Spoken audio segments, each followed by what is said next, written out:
کسی وقت جنت میں منعقد کی گئی ہے. تو جس تقریب کے اندر جو جنت میں منعقد کی گئی ہو اور جو پہلا رشتہ ہو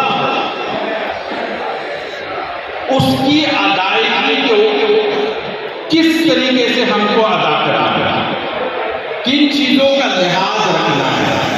کیا یہ خرافات کے قائل ادا ہوگا؟ نہیں. جب اتنا مقدس رشتہ ہے تو اس کی ادائیگی بھی اسی ڈھنگ سے اسی طریقے سے ہونی چاہیے جو سرکار دو عالم صلی اللہ علیہ وسلم کا بتایا ہوا طریقہ ہے. جی بے شک.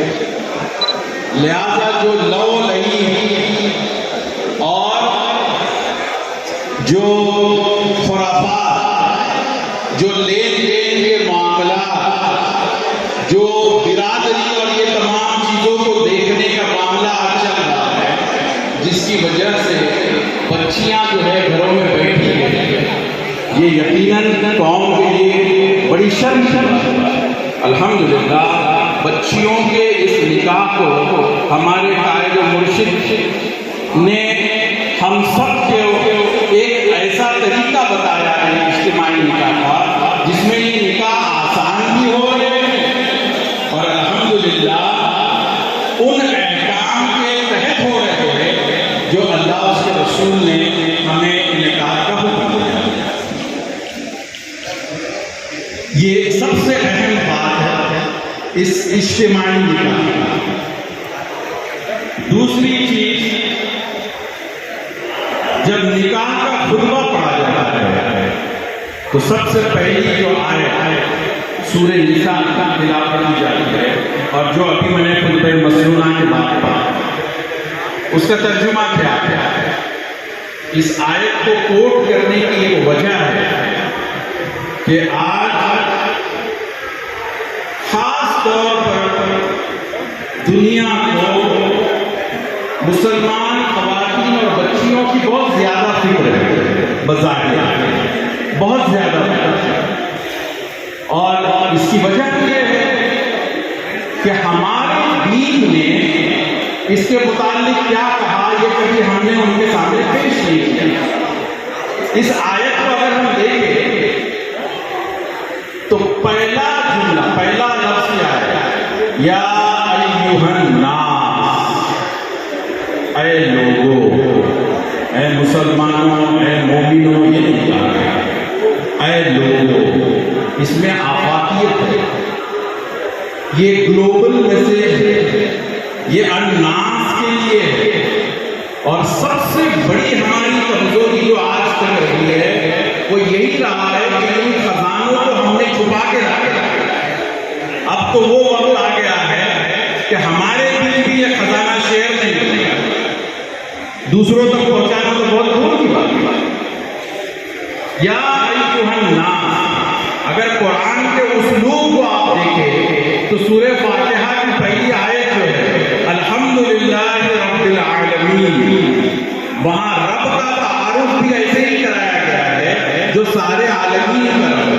جب نبی کا ذکر آیا تو یہ فرمایا گیا وما ارسلناک الا رحمۃ للعالمین، وہ رحمت ہے سارے عالمین.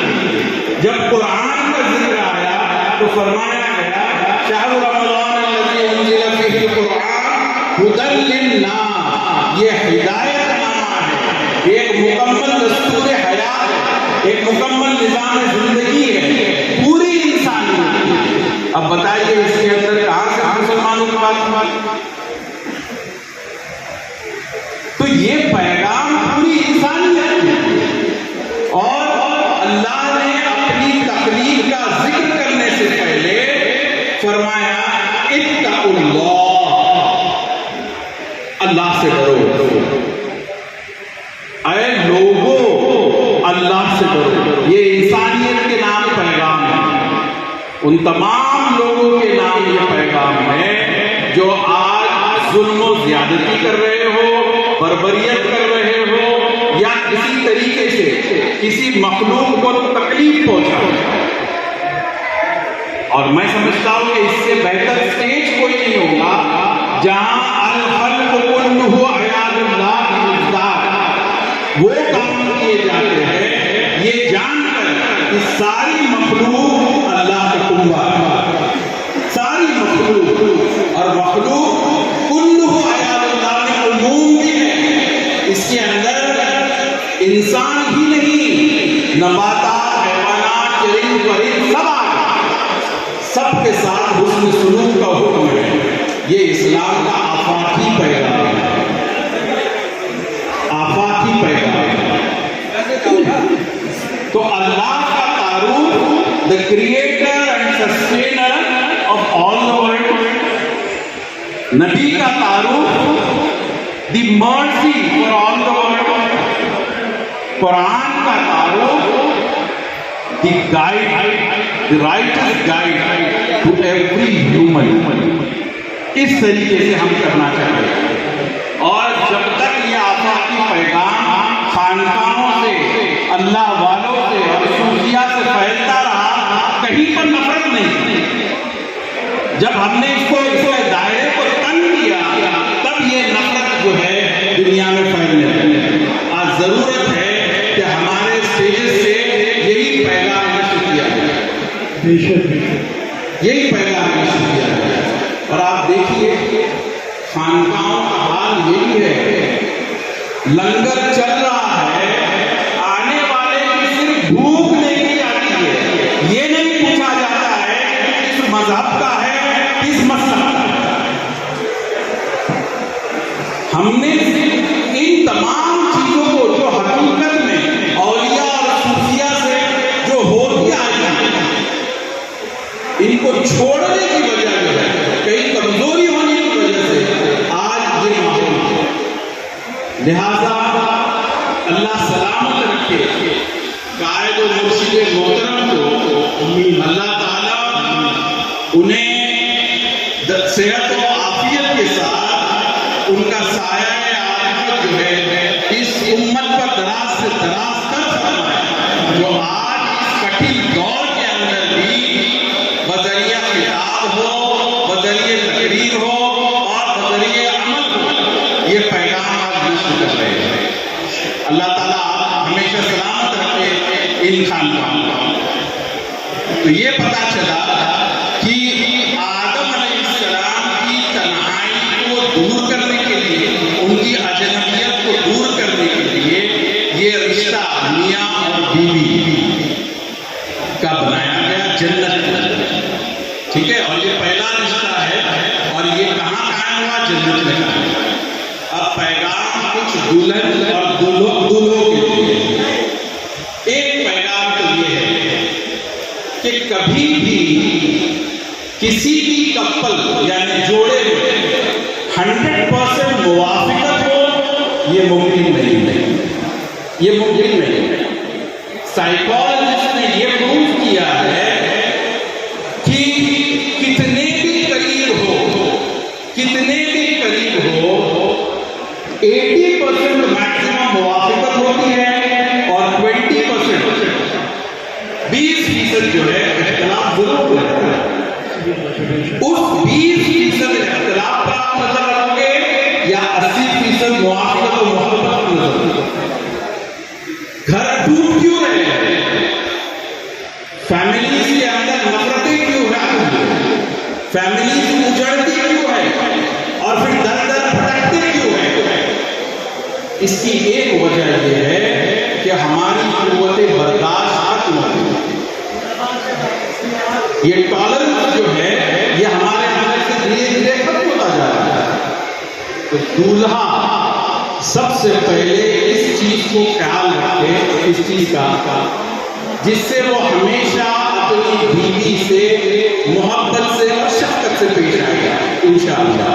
اور وہ یہ ہے، اور جو میں کہہ رہا ہوں یہ حدیث پاک کا مفہوم ہے، کوئی اپنی جانب سے نہیں کہے کہ بیوی جو آئی ہے آج تمہارے گھر، وہ اپنا سب کچھ چھوڑ کر آئے،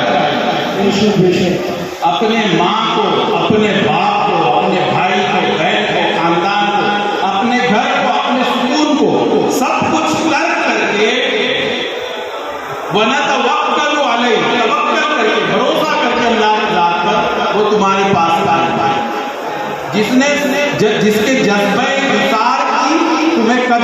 چاہیے. سب سے پہلی چیز یہ ہے، سمجھے، تبھی تو وہ بیوی تمہارے لیے سکون کا سامان بنی. لِتَسْكُنُوا فِيهَا، یہی وجہ ہے. تو آپ اس چیز کا خیال رکھیں کہ وہ سب کچھ چھوڑ کر آپ کے پاس آئے. اور اگر عورتوں کے اندر دلہنوں تک میری آواز جاتی ہو تو انہیں یہی حدیث کافی ہے سمجھانے کے لیے کہ فرمایا گیا کہ اگر میرے بعد کسی کو سجدہ ہوتا تو میں بیویوں کو حکم دیتا کہ شوہروں کو سجدہ کرے. یہ سجدہ معبودیت نہیں ہے، سجدہ کرے شوہر. تو شوہر کے مقام کو بھی وہ اس طریقے سے جب دونوں طرف سے کمپرومائز ہوگا اور اس کو ملحوظ خاطر رکھا جائے گا تو ہمارا شرازہ کبھی بگڑے گا نہیں، کبھی منتشر رہے گا اور گھر میں سکون ہوگا. اچھا، مقاصد نکاح تو بہت ہے. ابھی ایک عظیم خطاب بھی آپ کو سننا ہے، اس کے لیے زیادہ ہے نہ ہوگا بیچ میں. لیکن ایک بات جو خاص طور پہ میں آپ کو بتاؤں، 2 مقاصد نکاح کا ذکر کروں گا. حدیث میں 6 آئے ہیں. ایک اپنی پاک دامنی کا حصول. یاد رکھنا میک اپ اور یہ اور وہ سب اپنی جگہ ہے، لیکن سب سے حسین اور خوبصورت چہرہ وہ ہوتا ہے جس چہرے پر جنسی خالق ہو. وہ چہرہ ہوتا ہے جو شخص کبھی زنا میں مبتلا ہوتا. تو آپ کے لیے جائز راستہ بنایا گیا ہے اللہ تعالیٰ نے اور اس کے رسول صلی اللہ علیہ وسلم نے اس کے احکام دیے ہیں. تو یہ آپ کی پاک دامنی کے حصول کے لیے بہت ضروری ہے. یہ مقاصد نکاح میں سے. اور دوسری یہ ہے کہ اپنی نسل کو جاری رکھنا. اب ایک بات بتائیے، یہ تو کتنی بڑی ذمہ داری ہے. میاں اور بیوی، اولاد کی حصول، یہ کتنی بڑی، اور اس کی پرورش میں کتنی بڑی ذمہ داری ہے. آپ کے ذمے ایک نسل کی جاری ہے. آپ صرف بچہ نہیں پیدا کر رہے ہیں، آپ ایک نسل، اور وہ نسل جو امت محمدی ہے. یہ کتنا بڑا منصب ہے. اگر آپ دونوں مشن راہ ہو گے بچوں کے لیے اور گھر کے اندر آپ دونوں کی وجہ سے سکون نہیں ہوگا تو پھر اس بچے پر کیا اثر آئے گا. تو بچوں کی تربیت کے لیے ضروری ہے کہ میاں اور بیوی کے بیچ میں محبت ہو، مودت ہو، موافقت ہو، چاہے وہ کمپرومائز نہیں ہو. یہ بہت ضروری ہے. عورتوں کو خاص طور پر میں بتانا چاہوں گا، چونکہ ہم بھی دارالسکلین فاؤنڈیشن کے خادم ہیں اور وہ ایک علم کی تحریک ہے. تو میں یہ بتانا چاہوں گا کہ عورت کو جو مقام اسلام نے دیا ہے واللہ کہیں پر اس کے بارے میں کسی بھی مذہب میں ہم نے پڑھا نہیں. جو مقام اسلام نے عورت ایک سانچہ ہے، سانچہ. جیسے انجینئرنگ کے اسٹوڈنٹس ہو گئے وہ جانتے ہوں گے کہ ڈائی کیا ہوتا ہے، اور اس میں سے مرد جو ہے بحیثیت کے پرزے باہر. اگر ڈائی ٹھیک نہیں ہوگا تو پرزے کیسے ہوتے ہیں؟ عورت کی گود یہ دنیا کی پہلی یونیورسٹی ہے. پہلی یونیورسٹی تمہیں حکم دیا گیا ہے کہ ماں کی گود سے لے کے قبر کی گود تک علم حاصل کرو، اور یہ فرض بھی ہے. اللہ کے رسول صلی اللہ علیہ وسلم فرماتے ہیں طلب العلم فریضۃ علی کل مسلم و مسلمہ. میں اس کی شرح اس طریقے سے کروں گا کہ علم کے حصول کے بارے میں جو حدیث آئی ہے، فرضیت علم کی حاصل کرنا فرض ہے. اس میں کون سے علوم ہیں؟ کیا صرف علم دین ہے؟ نہیں، اس میں وہ تمام علوم ہے جو خیر پر مبنی ہو اور انسانیت کی فلاح و بہبود کے لیے ہو۔ وہ سب سائنس بھی آ گیا، اس میں باٹنی بھی آ گئی، زوالوجی بھی آ گئی، انجینئرنگ بھی آ گیا، میڈیسن بھی آ گیا اور دینی علوم بھی آ گیا۔ ہم سب کچھ پڑھتے ہیں، علم دین بھی حاصل نہیں کرتے، اور جو علم دین حاصل کرتے ہیں وہ ان حاصل علوم کو کیوں چھوڑ دیتے ہیں؟ دنیا کو دینے والا تو اسلام ہے نا، جو ہماری پہلی وحی ہے، اقرا بسم ربک الذی خلق، خلق الانسان من علق، اقرا وربک الاکرم الذی علم بالقلم، علم الانسان ما لم یعلم۔ یہ 5 آیتیں ہیں۔ اس کے بعد علماء کرام یہاں بیٹھے ہیں، بتائیں گے 6 مہینے تک اور کوئی وحی نہیں آئی، 6 مہینے تک یہی قرآن تھا، یہ 5 آیتیں تھی۔ پہلا لفظ اقرا، پڑھو، پڑھنے کا حکم دیا۔ یہ قوم پڑھنے اور لکھنے سے دور ہو گئی، اس لیے آج یہ خستہ اور یہ ذمہ ہے۔ سب سے اہم چیز ہے تعلیم، تو اپنی اولاد کی پرورش میں سب سے اہم چیز جو ہونی چاہیے وہ حصول علم ہونا چاہیے، ٹھیک ہے؟ اور اس کے اندر یہ فرمایا گیا کہ یہ دونوں علوم دونوں کے لیے ہے، کل مسلم و مسلمہ، عورت کے لیے بھی اور مرد کے لیے۔ تبھی تو عورت کے لیے کہا گیا کہ اس کے گود سے لے کر قبر کی گود تک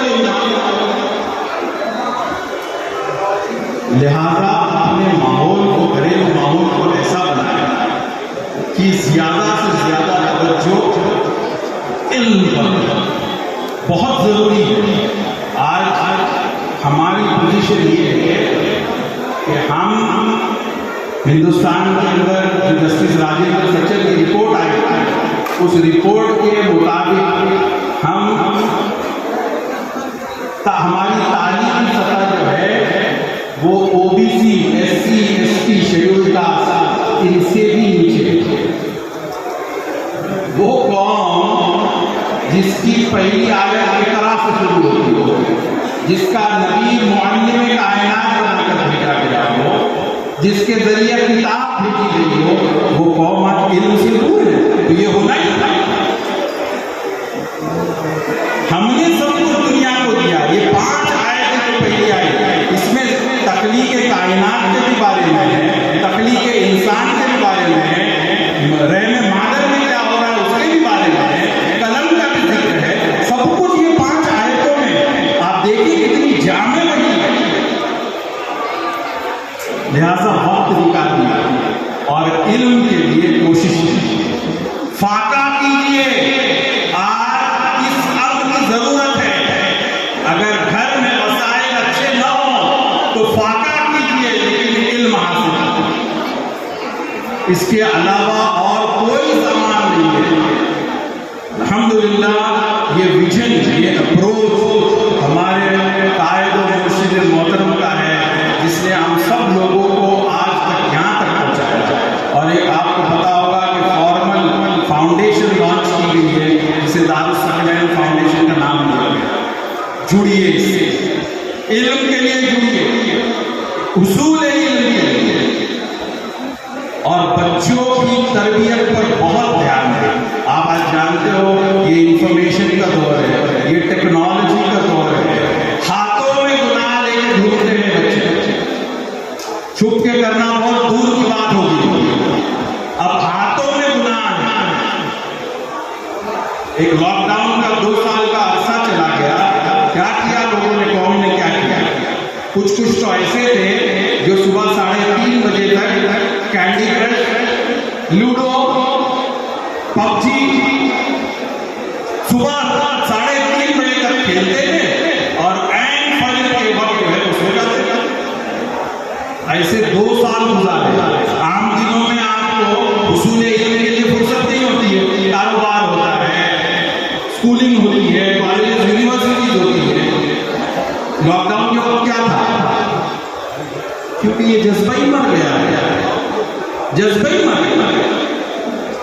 کوشش کیجیے اس کو پھر سے زندہ کرنے کی، اور یہ جو نکاح کی تقریب ہے یہ کتنی بہترین تقریب ہے کہ الحمدللہ یہ بچے بھی جو آج ہیں اور بچیاں بھی جو آج ہیں ان کے لیے کتنی آسانیاں پیدا ہوئی ہیں۔ میں نے اس روز بھی پریس کانفرنس میں کہا تھا اور آج بھی اس چیز کو دہراتا ہوں کہ حضرت شاہ ثقلین اکیڈمی نے ملک کے مختلف حصوں کے اندر ایسے پروگرام کیے۔ ابھی فیبروری میں بامبے میں ہوا جہاں پر 51 جوڑے تھے، پچھلے ہفتے ککرالا شریف میں ہوا جہاں 13 جوڑے تھے، سورت میں ہو رہا ہے، مراد آباد میں ہو رہا ہے، اسے تمام شہروں کے اندر ہو رہا ہے۔ ابھی کچھ فتح گنج سے مجھے بات بتائی گئی ہے۔ تو یہ سب چیزوں کے ذریعے ایک کمیونٹی بنانے کی کوشش ہے، بحیثیت امت ایک ہو جائے،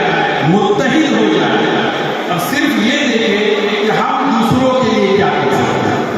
ہماری پوری زندگی اس چیز میں گزرتی ہے کہ ہم بچوں کے لیے کیا کر رہے ہیں، کما رہے ہیں، پراپرٹی لے رہے ہیں، بینک بیلنس بنا رہے ہیں، اس کے لیے آپ کو کسی نے روکا نہیں۔ اگر آپ کی قبر کی اور آخرت کی تیاری کے لیے آپ کو کسی نے روکا نہیں۔ اور دنیا کا قانون تو یہ ہے کہ انسان جب فوت ہو جاتا ہے تو اولاد یہ کہتی ہے کہ ابا نے کیا چھوڑے، کیا چھوڑ کر گئے، اور قبر میں یہ پوچھا جاتا ہے کہ کیا لے کر آیا۔ جہاں کچھ نہیں لے جانا ہے وہاں یہ پوچھا جا رہا ہے کیا لے آیا۔ تو اس چیز کا خیال کریں، اسی لیے کہ اتقوا اللہ کہا گیا۔ اور پھر اس کے بعد میں اس آیت کو میں بس ایک جملہ کہہ کر یہاں سے رخصت ہو جاؤں گا۔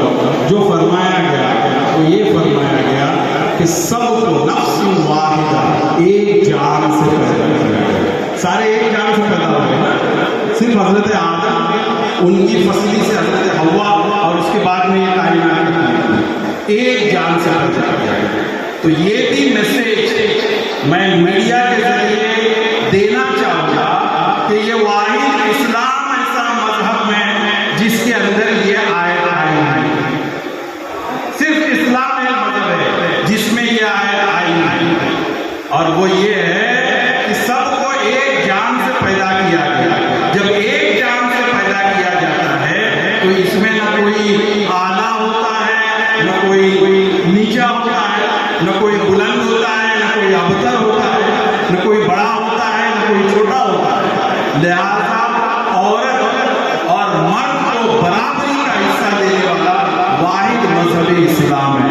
الحمدللہ ہمارے لیے جتنا ہم شکر ادا کریں اللہ کا وہ کم ہے کہ ہمیں ایمان جیسی دولت ملی، اور بالخصوص ایسے قائد اور ایسے مرشد کی سرپرستی کے اندر اور ان کے روحانی فیض سے ہم سب جی رہے ہیں۔ بس اتنا کہہ